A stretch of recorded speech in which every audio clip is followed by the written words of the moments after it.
Yun. After mag-member, ang una-una mong gawin dapat, umattend ka ng mga seminars. At least 1 week series ng seminars. Attendan mo siya everyday. Huwag ka muna mag-invite. Bakit?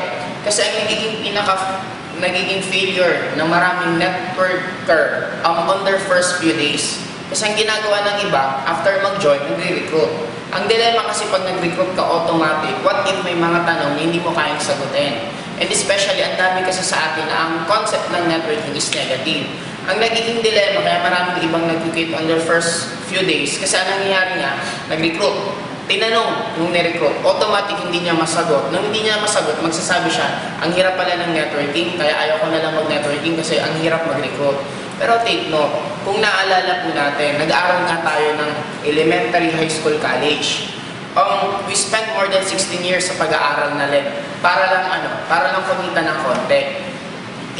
Sa trabaho nga nag-aral ka, graduate ka. After mong graduate, natanggap ka sa work. Hindi naman automatic na nag-work ka na, pagkatanggap sa'yo, hindi ka na tinuruan. Nagkaroon ka pa rin ng a few days or 1 week, 2 weeks na tinuturuan ka. Ano yung dapat mong gagawin? Imagine mo yun, nag-aral ka na doon.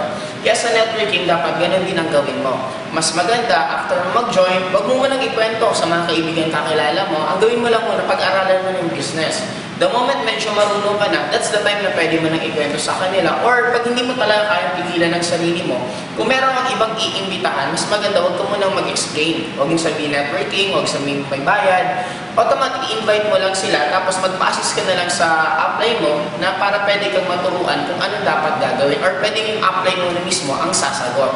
Yun ang mas magiging mapababawasan ang rate ng mag-quit. Kasi maraming nag-quit, hindi naman dahil sa mahirap, mali lang yung pinakaunang ginawa. Yun nga, ang ginawa agad, nag-recruit.